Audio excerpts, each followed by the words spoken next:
I'm 73 years old. It took me 52 years to learn this. I'm sitting here on my porch this morning, watching the light change slowly across the yard. There's a particular quality to morning light at this hour, soft, unhurried. The world hasn't quite started rushing yet. I'm 73 now. That number still surprises me sometimes. I remember being 23, 33, 43. Each decade passed like turning a page, except I wasn't really reading. I was skimming, always looking ahead to the next chapter, the next milestone, the next thing that would finally make everything make sense. And then, 21 years ago, at 52, my heart stopped. Not metaphorically, literally. A heart attack in a hospital parking lot, of all places. The irony wasn't lost on me later. I'd been working late again, chasing a promotion I thought would change everything. I survived. But something in me didn't come back. What came back instead was clarity. The strange thing about almost dying is that it doesn't teach you anything new. It just makes you finally see what was always there, what you'd been stepping over every single day on your way to somewhere else. I'd spent 30 years building a life I thought I wanted. Corner office, respect, a certain kind of success that looks good on paper and sounds impressive at dinner parties. But here's what nobody tells you about climbing. You can spend your entire life going up a ladder only to realize, near the top, that it's leaning against the wrong wall. And by then, you're too tired to climb down and start over. For most of my adult life, I believed in someday. Someday, when I have more money, I'll be happy. Someday, when I get the promotion, I'll relax. Someday, when the kids are grown, I'll travel.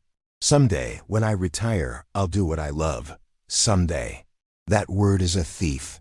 It steals your Tuesdays and Thursdays. It steals ordinary afternoons that could have been extraordinary if you'd just been there for them.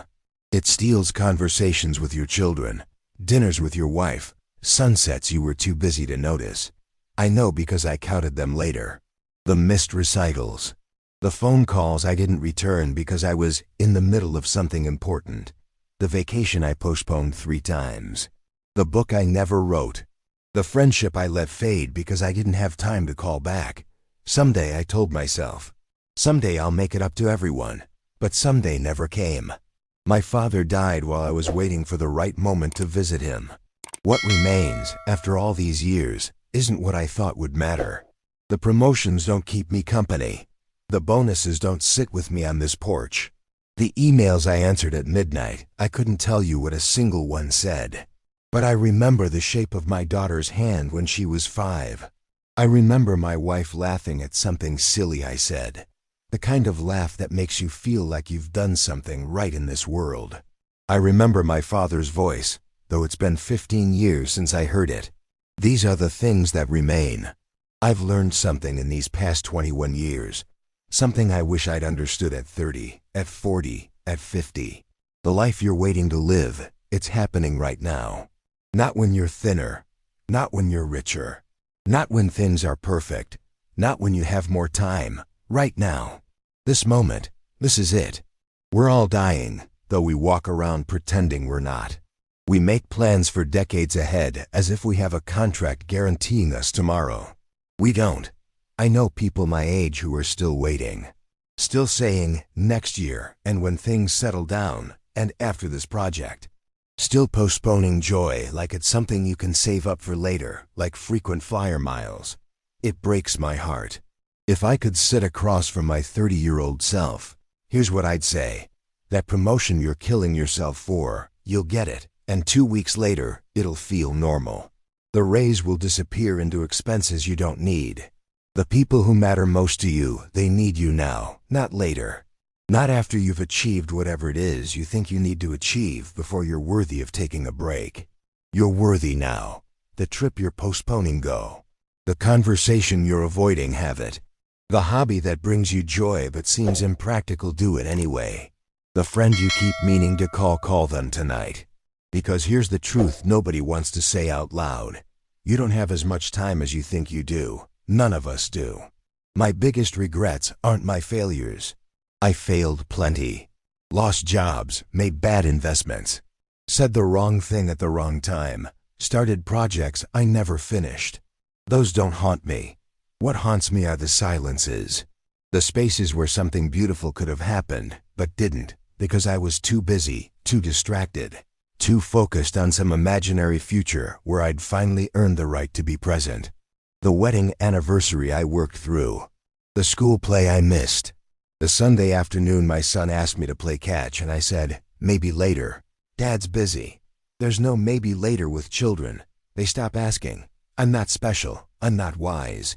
I'm just old enough to see the pattern clearly now. We trade our irreplaceable hours for things that don't matter. We sacrifice presence for productivity. We delay love until we've earned it through achievement. And then one day we're standing in a hospital parking lot, or sitting at a funeral, or watching our children drive away to their own lives, and we realize we missed it. We missed the whole thing while we were busy getting ready to live. So here's what I want you to hear, whether you're 23 or 53 or somewhere in between. The perfect time isn't coming. The conditions won't be ideal. You won't feel ready. There will always be more work to do, more money to make, more boxes to check. But your daughter is 6 years old right now, and next year she'll be 7. Your father is getting older every single day. Your friend who keeps saying they need to see you, they might not be here next year.